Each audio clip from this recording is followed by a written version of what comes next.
CNBC तेज में वक्फे के बाद दोबारा खुशामदीद। खबरों का सिलसिला आगे बढ़ाते वज़ीर आज़म सईद यूसुफ रज़ा गिलानी ने तैयारे की चकलाला एयरबेस पर हंगामी लैंडिंग की है। वज़ीर आज़म समेत तैयारे में सवार तमाम अफराद महफूज रहे। तफसीलात के मुताबिक वज़ीर आज़म के तैयारे में परवाज के 3 मिनट बाद फनी खराबी पैदा हो गई, जिसके बायस उसे हंगामी तौर पर चकलाला एयरबेस पर उतार लिया गया। इत्तलात के मुताबिक वज़ीर आज़म गिलानी सक्खर जा रहे थे। चकलाला हवाई अड्डे से परवाज के कुछ ही देर बाद तैयारे में खराबी पैदा होने पर उसे सक्खर ले जाने की बजाय फौरी तौर पर वापस उतार लिया गया। तैयारे में सवार वज़ीर आज़म यूसुफ रज़ा गिलानी और उनके अमले के अराकीन महफूज रहे।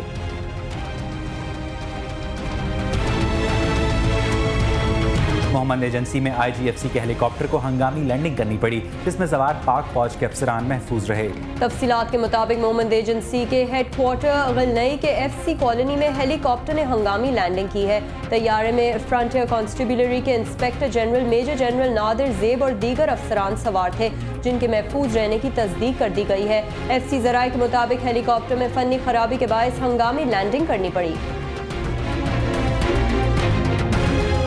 सिंध भर के नर्सिंग स्टाफ का एहतजाज रंग ले आया। तनख्वाहों में इजाफे के मुतालबात की मंजूरी के बाद हड़ताल खत्म करने का ऐलान कर दिया। पाकिस्तान नर्सिंग फेडरेशन के सेक्रेटरी इत्तलात इकबाल आराई के मुताबिक हुकूमत सिंध ने 16 ग्रेड में काम करने वाले तमाम नर्सेज के अलाउंस में 6,000 रुपये इजाफे का फैसला किया है, जबकि 17 से 19 ग्रेड्स में काम करने वाली नर्सेज को 4,000 रुपये अलाउंस मिलेगा। इसके अलावा नर्सिंग तालीमी इदारों के प्रिंसिपल तमाम अखराजाती फैसले खुद कर सकेंगे। तमाम नर्सेज को दही अलाउंस, हार्ड वर्किंग और हाई रिस्क अलाउंस की मद में कुल मिलाकर 2,000 रुपये भी दिए जाएंगे।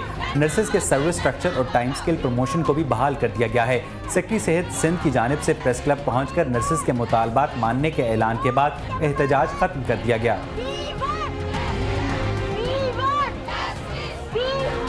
अफगान वज़ीर ख़ारजा ज़ल्मे रसूल तालिबान से मुज़ाकरात के सिलसिले में कतर के हुक्काम से मुलाकात के लिए दोहा पहुँच गए हैं। अफगान वज़ारत ख़ारजा के मुताबिक ज़ल्मे रसूल कतरी हुक्काम से अफगान तालिबान के साथ मसालती कोशिशों और मुज़ाकरात के हवाले से अहम तबादला ख्याल करेंगे। तालिबान की जानिब से मुज़ाकरात के ऐलान के बाद किसी भी आला अफगान ओहदेदार का कतर का पहला दौरा है। ज़राए के मुताबिक अफगान वज़ीर ख़ारजा कतर में तालिबान के नुमाइंदों से मुलाकात नहीं करेंगे, क्योंकि अभी तक तालिबान ने वहां अपना दफ्तर नहीं खोला है।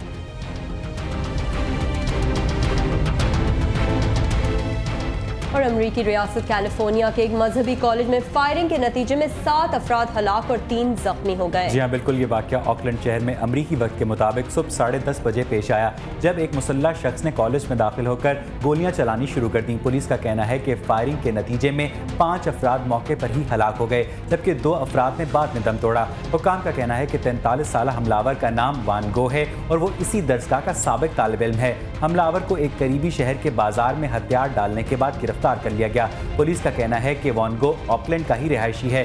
फिलहाल उस हमले की वजह मालूम नहीं हो सकी है। वाइकस यूनिवर्सिटी एक कोरियन निजी मजहबी तालीमी इदारा है, जहां दीनियात, मौसीकी और नर्सिंग की तालीम दी जाती है।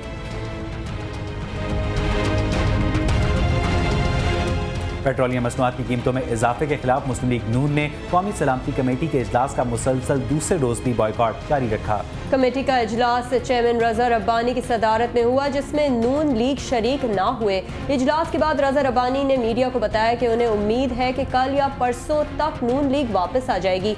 अभी हम इब्तदाई काम कर रहे हैं। नून लीग के आने पर इसकी सिफारिशात मुसव्वदा में शामिल करेंगे, फिर हतमी मुसव्वदे पर इत्तेफाक राय हासिल कर लिया जाएगा। एक सवाल पर उनका कहना था कि सियासी जमातों से कोई गारंटी नहीं ली जा सकती। हुकूमत पार्लियामेंट की करारदादों पर अमल दरामद के इकदाम सामने लाने में नाकाम रही, ताहम वो खुद बहस समेटने हुए अमल दरामद की रिपोर्ट भी पेश करेंगे। उन्होंने कहा कि हम नया मुसव्वदा तैयार नहीं कर रहे, सिर्फ इन सिफारिशात पर काम कर रहे हैं जिन पर तहफ़्फ़ुज़ात सामने आए थे। और मुल्क में बिजली का बदतरीन बहरान जारी है। मुत्तादिद पावर प्लांट्स को तेल और गैस की फराहमी ना होने से बिजली की पैदावार कम हो गई है, जिससे शॉर्टफॉल 4000 मेगावाट से भी तजावज़ कर गया और शहरों में 18 से 20 घंटे तक की लोड शेडिंग की जा रही है। पेप्को ज़राए के मुताबिक PSO ने भी अदायगी न होने पर तेल की सप्लाई निस्फ कर दी है और 33,000 की बजाय सिर्फ 15,000 टन फर्नेस ऑयल दिया जा रहा है। इसके अलावा तरबेला और मंगला डैम में पानी की सतह में कमी की वजह से भी बिजली की पैदावार कम हो गई है। पेप्को ज़राए के मुताबिक मुताबिक हाइडल पैदावार 2466 मेगावाट, थर्मल 1879 मेगावाट जबकि IPP से 5826 मेगावाट बिजली हासिल की जा रही है। शॉर्टफॉल बढ़ने से लाहौर में हर घंटे बाद 2 घंटे की लोड शेडिंग की जा रही है।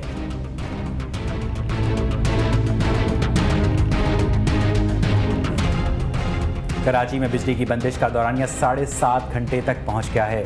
KESC तर्जुमान के मुताबिक बिजली की तलब में इजाफे की वजह से लोड शेडिंग बढ़ाई गई है। कराची में गर्मी की शिद्दत से इजाफे के साथ ही लोड शेडिंग का दौरानिया भी बढ़ा दिया गया है। दिन में 3 से 4 बार 1 से 2 घंटे तक बिजली की गैर एलानिया बंदिश जारी है। तर्जुमान का कहना था कि गर्मी की वजह से कराची में बिजली की तलब 2200 मेगावाट से तजावज़ कर चुकी है।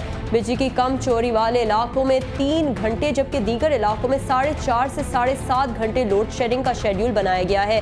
तर्जुमान ने बताया कि KESC ने वाटर बोर्ड की बिजली मुनक़ता नहीं की वाजिबात की अदम अदायगी पर धाबिजी पंपिंग स्टेशन पर 4 घंटे तक लोड शेडिंग की जा रही है।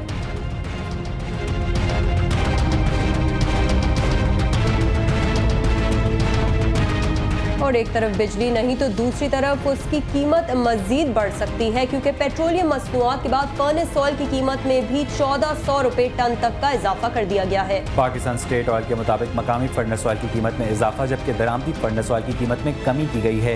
PSO एलामिया के मुताबिक मकामी फर्नेस ऑयल की नई कीमत 1385 रुपए इजाफे से 84,409 रुपए टन जबकि दरामदी फर्नेस ऑयल की कीमत 537 रुपए कमी से 84,962 रुपए फी टन हो गई है।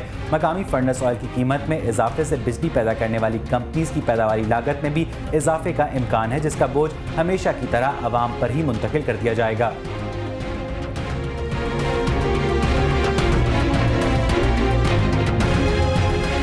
मुल्तान में बिजली की लोड शेडिंग, बिजली, गैस और पेट्रोल की कीमतों में इजाफे के खिलाफ तहरीक इंसाफ के कारकुनों ने एहतजाजी मुजाहरा किया है।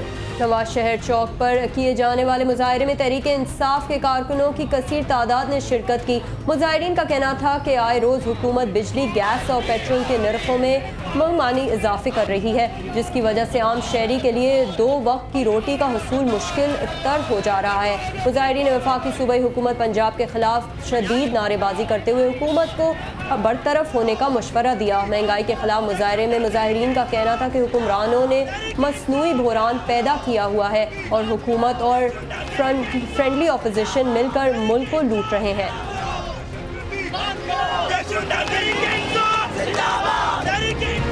और कराची ट्रांसपोर्ट इत्तेहाद ने 10 अप्रैल को हड़ताल का ऐलान कर दिया है। इत्तेहाद के सरबराह इरशाद बुखारी का कहना है कि हड़ताल का ऐलान पेट्रोलियम मसनूआत की कीमतों में हालिया इजाफे के बायस किया गया है। उन्होंने पेट्रोलियम मसनूआत की कीमतों में कमी का मुतालबा किया।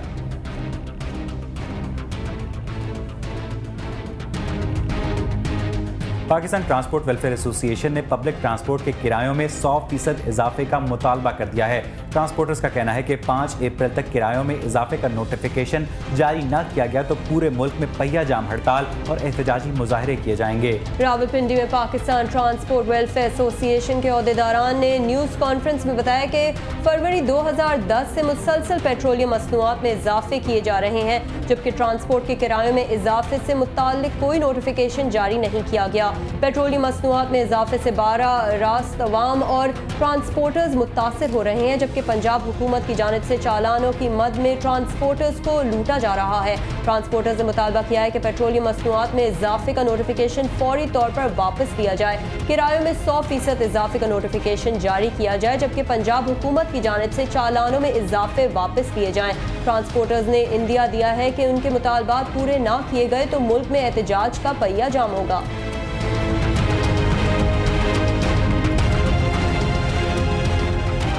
और शेखुपुरा के इलाके निजामपुरा में शादी की तकरीब में जहरीली शराब पीने के बायस 2 अफराद हलाक हो गए।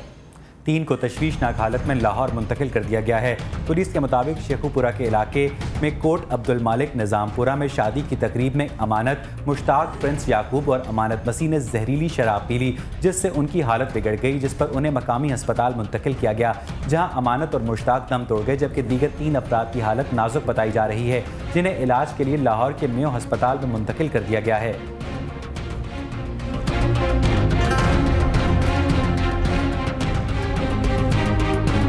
और फिल्म सांवरिया से शोहरत की बुलंदियों पर पहुंचने वाले रणबीर कपूर अपनी अगली फिल्म में बूढ़े आदमी का किरदार अदा कर रहे हैं। वो कैसे, आइए देखते हैं। जब से तेरे नैना मेरे नैनों से लागे रे। फिल्म सांवरिया से शोहरत की बुलंदियों पर पहुंचने वाले रणबीर कपूर अपनी अगली फिल्म में बूढ़े आदमी का किरदार अदा कर रहे हैं। रणबीर कपूर अपनी फिल्मों में किए गए मुख्तलिफ किरदारों की वजह से कामयाबियां समेट चुके हैं। सांवरिया में मासूम नौजवान, बचना ए हसीनों में धोखेबाज लड़के, राजनीति में एक कामयाब सियासतदान और रॉक स्टार में एक पागल गुलकार का किरदार अदा करने वाले रणबीर कपूर अब अपनी अगली फिल्म में बूढ़े आदमी का किरदार अदा कर रहे हैं। देखना यह है कि वो बूढ़े आदमी के किरदार में कामयाब हो पाएंगे या नहीं। मन बोले के रस में जीने का हर जाना, दुनिया दुश्मन सब बेगाना, इन्हें आग लगाना। मन बोले मन से जीना या मर जाना।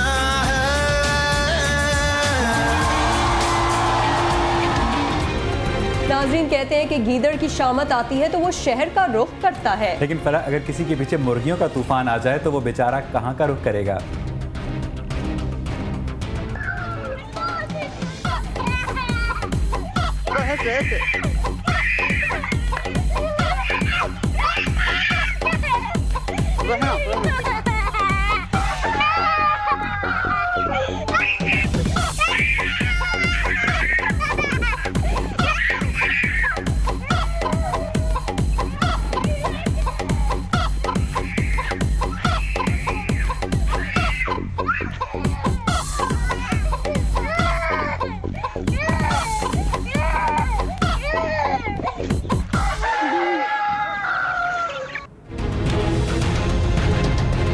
मुर्गियां, आवाम और बच्चा हुक्मरान। बुलेटिन में यहाँ वक्त हुआ एक ब्रेक का, हमारे साथ रहिए।